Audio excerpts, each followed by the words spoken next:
Well, good evening, ladies and gentlemen, or good morning, depending on the time zone and where you're at. Here locally, it is 12:10 a.m. in Metro Vancouver, British Columbia. I am James Kuzno coming to you for another episode of Live Chat with James, here from the ProPix TV studios in Surrey, BC. Tonight, we're going to take a look at stories that are happening not only locally through our community here, but also across Canada and around the globe. As we start out, we once again will look at the Joe Biden cancer announcement. And of course, we know that there are others who fight this deadly battle every day, whether it's prostate cancer or other colorectal cancers. It is an important reminder that people need to get checked. It is also been announced that the cartoonist who creates the Dilbert comic strip has also announced that he is dealing with the same type of cancer that Joe Biden has announced. When it comes to the ignorance and such of the Trump family calling out Jill Biden online as to why she didn't catch this cancer earlier, again, just another sign of the ignorance, arrogance, and just shameful behavior of the Trump family. Now, in other news, let's move on from there because we could spend a whole episode talking about the ignorance and insults that the Trump family likes to pass out everywhere, but we'll leave that one for now as we move on to other stories. Canada Post, of course, being the National Postal Service here in Canada, has announced that they have served a strike notice on the Canada Post Corporation. This could mean that mail will stop as early as Friday from coast to coast to the top coast as well. Now, of course, we need to look at this as it is the second strike in only 6 months. The other work stoppage happened and that was resolved within a short period, but whether or not this one can be as easily resolved is for dispute. Now, the Canada Post Workers Union, of course, is calling out the mediator, stating that things may not be as easy to resolve this time as they were able to work through it in the past. This dude is mad cute. Well, I think that maybe you got to put your glasses on. But let's see. Quantavius, we've got, who else we got there? Mackie 2020, Razik, Chuckles, and my name is. Welcome everybody to this episode, Born to Shine 1986. Welcome as well, everybody. Glad to have you here. If you have topics that you would like to join on or comments on the latest news, by all means, feel free to leave it in the comment section and we can bring it up and talk about it online here.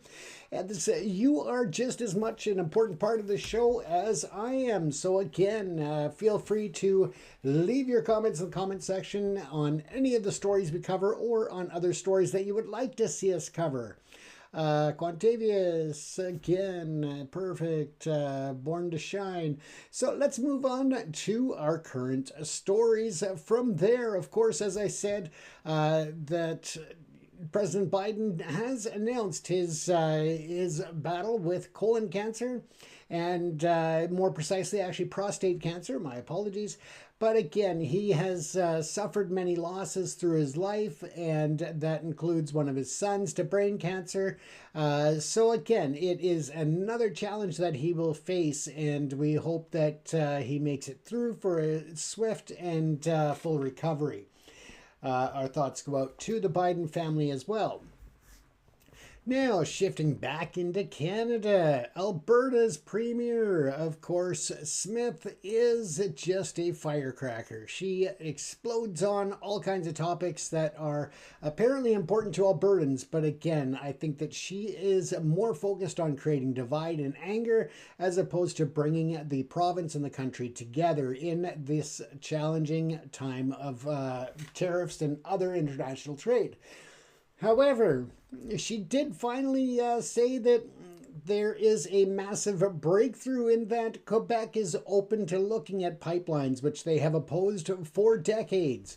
So again, there seems to be some breakthrough there. But again, I think that that has to do with a lot of the tariffs and the trade battles with the United States, that Canada has to start looking at alternate markets. And that includes getting our oil from the Alberta oil sands and drilling fields out to the coasts for shipping worldwide. Kamal Thind, welcome. Follow for follow, welcome. TMT, welcome. Welcome everybody to the show. Thanks for tuning in. Next, let's take a look at some other local news. The Strawberry Hill Hall, a historic community hall that was destroyed by fire, has been rebuilt and actually is going to take some of the pressure off the city's need for daycare spaces.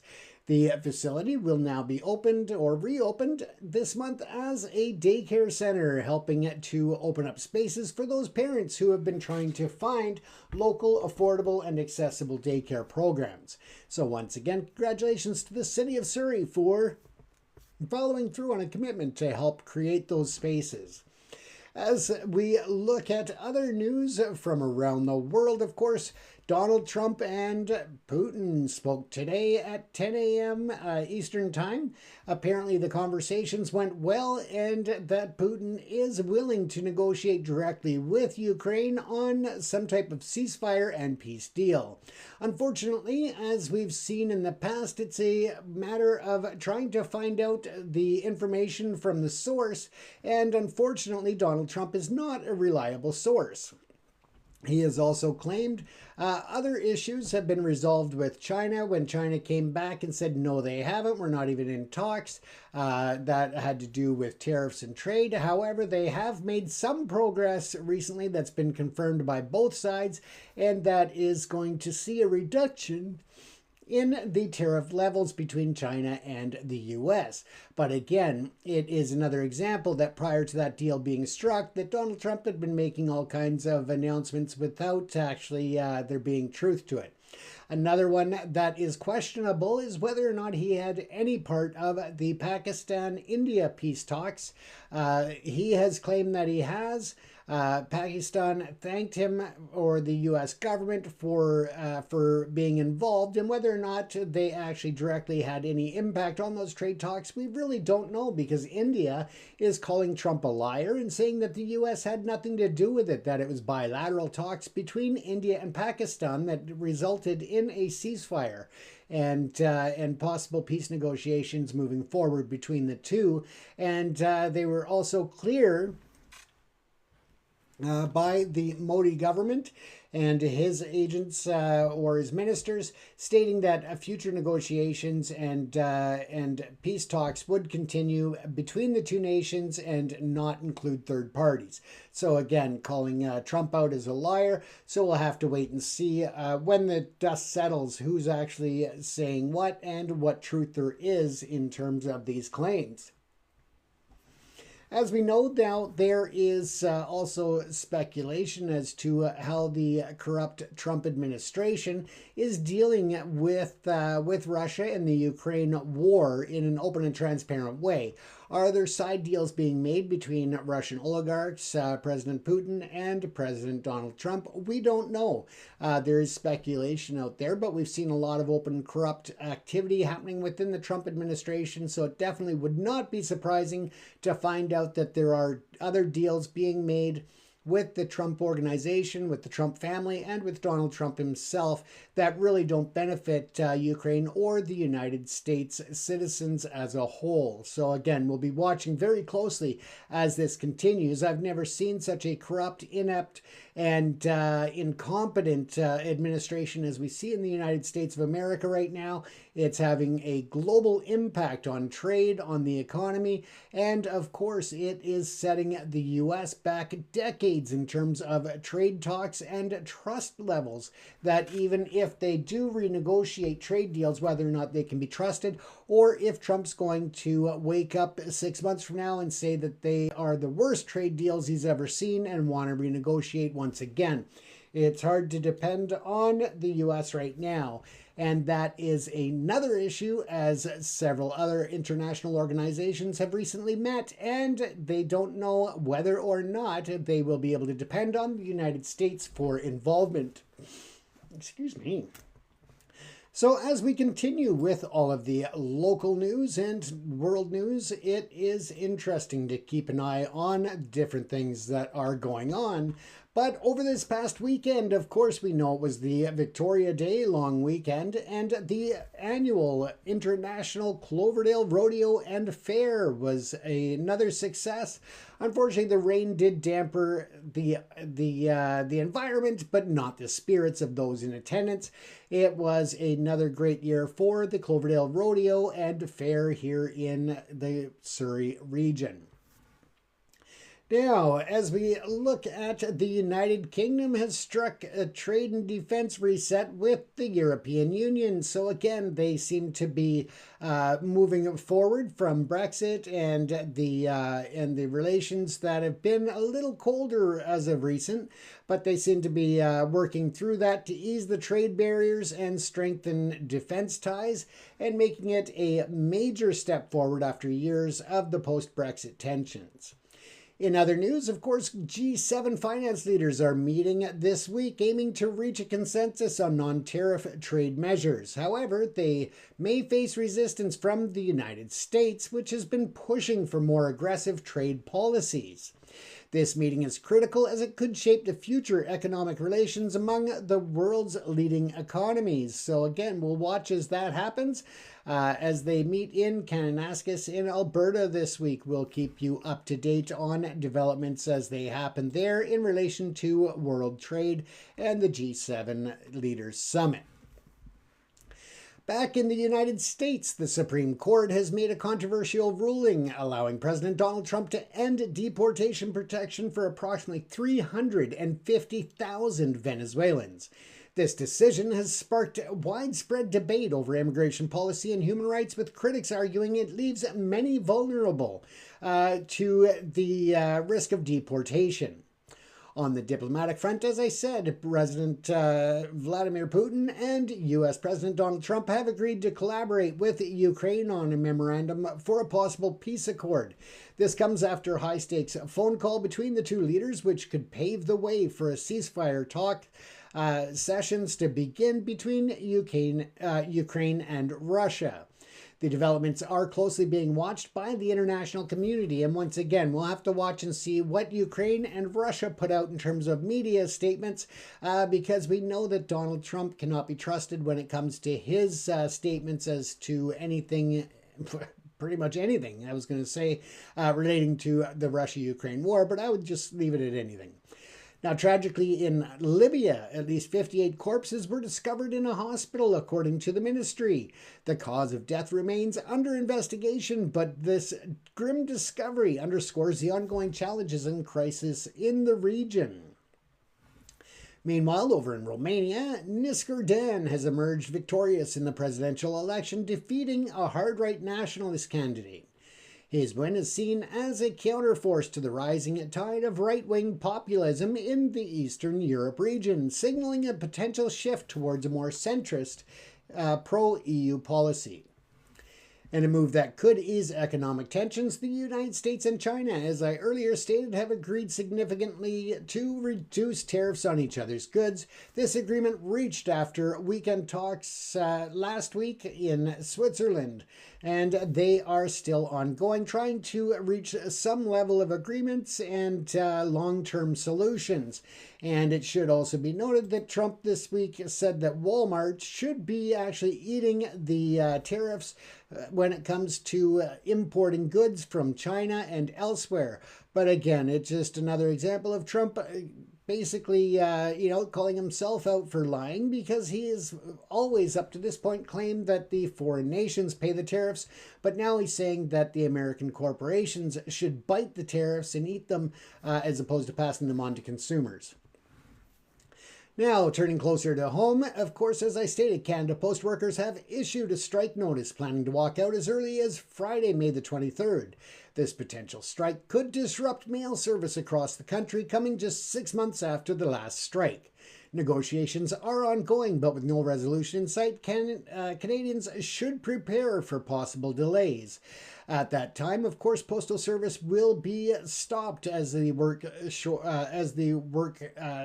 stoppage happens, and that'll mean that you will not be able to get delivery, pickup, or drop off of parcels and regular mail. In Ontario, the provincial government is grappling with a ballooning budget deficit, expected to be more than double due to the impact of the U.S. tariffs. Premier Ford has expressed concerns over the economic strain as the province faces higher costs and reduced revenue from trade disruptions. On the international front, Mexican President Claudia Sheinbaum and Canadian Prime Minister Mark Carney discussed the USMCA trade pact during a recent call. The leaders emphasized the importance of maintaining balanced trade relations among the US, Mexico, and Canada, especially in light of Trump's tariff tensions. In other national news, the World Health Organization held its first major meeting since President Trump announced the U.S. withdrawal from the organization. While the U.S. delegation was present, the focus was on global health cooperation and the implications of withdrawal for future pandemics. They've also announced that there is an agreement in the works that will help to open the lines of communication and cooperation in light of any future pandemics being caught by any of these participating governments or agencies. In sports, the Edmonton Oilers are now Canada's last hope to bring home the Stanley Cup. With other Canadian teams eliminated, all eyes are on the Oilers as they continue their playoff run against tough competition. All the best to the Oilers, but at the end of the day, they're not my favorite Vancouver Canucks, so I will probably just watch some of the highlights, but not the actual games, so we'll have to see how that works. Now, as we continue on, the Art Gallery in Surrey is hosting the Arts 2025 exhibition featuring works from local artists. This is running until July the 27th, and the exhibition is a great opportunity for residents and visitors to engage with vibrant local art scene. On a more serious note, the Surrey police have made arrests in connection with the shooting that occurred in December. Charges have now been laid against several individuals, highlighting the ongoing efforts by law enforcement in the city to maintain public safety in our community. Moving on to Vancouver, a heartwarming story making headlines is a six-legged cat named Bitsy was rescued and has undergone life-changing surgery. The story of Bitsy's resilience has captured the hearts of many in the community, showcasing the compassion of local animal lovers. By all means, check it out. Find them online. Just look for six-legged cat Bitsy, and you should be able to find some stories there to keep you up to date on Bitsy's recovery. First Nation leaders in British Columbia have raised concerns about the impact of climate change on the whale mortality rates. They point to warming oceans as a significant factor, highlighting the broader environmental challenges facing our region. This issue is particularly poignant for Vancouver given our coastal location and reliance on marine ecosystems.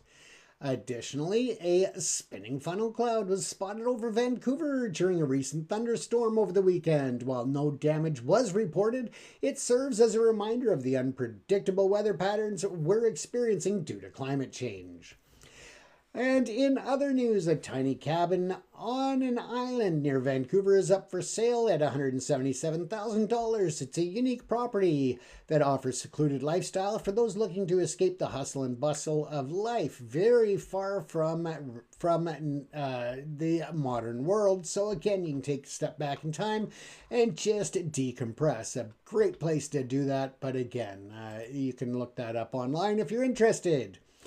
Now, as we continue on with our headlines, as I said, the Dilbert creator and cartoon animator has the same prostate cancer as Joe Biden, sending our best wishes out to him as well.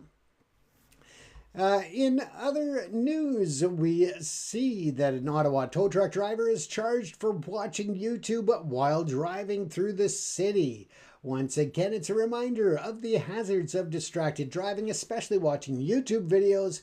And that's so much worse than even just looking at your navigation screen momentarily. But again, watching YouTube videos, really, come on now. Let's use some common sense out there, folks. And if you are online checking out silly videos or funny, cute videos, check out the one in Mission, British Columbia that is going viral. A black bear was hungry and actually took one of the big dumpsters on wheels and pushed it through the parking lot of a residential community.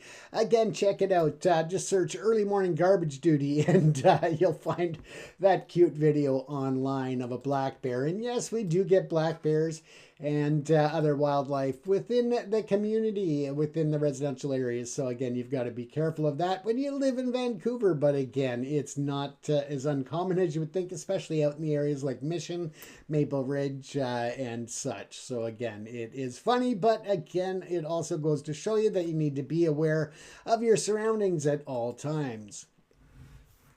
Now, of course, we keep getting different notices from TikTok, and one of them is that my show does not fall in line. Let's see, what does it say? This behavior is not in line with our policies and may result in gifting suspension. It's a reproduced comment. Learn more in rules and guidance. So I have no idea what the problem is. Is it our backdrop here, which is our copyright, or what it is? I'm not sure. I'll have to reach out to them and see, because again, I don't know what the issue is. They're not very clear on that, but again, what do you do? It is TikTok, and of course they always give these different notifications without clarification, and that makes it difficult on all creators, I would say. I would also add that it cuts down on our exposure to the audience when we are going live and notifications being sent out. So I will encourage you to make sure that you like, follow, and subscribe to us on YouTube and other platforms. You can find us on Substack. Don't forget also that if you're on the go, you can take us with you by grabbing the podcasts on all of your favorite podcast platforms, from Apple Podcasts and Amazon through to Spotify, Audible, iHeartRadio, among others. So again, you have many options to take us on the go with you wherever you tend to travel. At that, folks, this is a slower day for us, or a shorter day in any event. Once again, thank you for tuning in. Thank you for watching, and we invite you back again tomorrow night at approximately 11:45 p.m. Pacific Standard Time for another episode of Live Chat with James. We will take a deeper look at other stories that are trending around our region and around the globe. If you have story ideas that you would like us to cover, by all means, don't forget that you can add them in the comment section below, and you can always just reach out to say hello or let us know where you're watching from. Other than that, folks, you have a wonderful day. Thanks again for tuning in for this episode of Live Chat with James, coming to you from the ProPic Studios in Vancouver, British Columbia.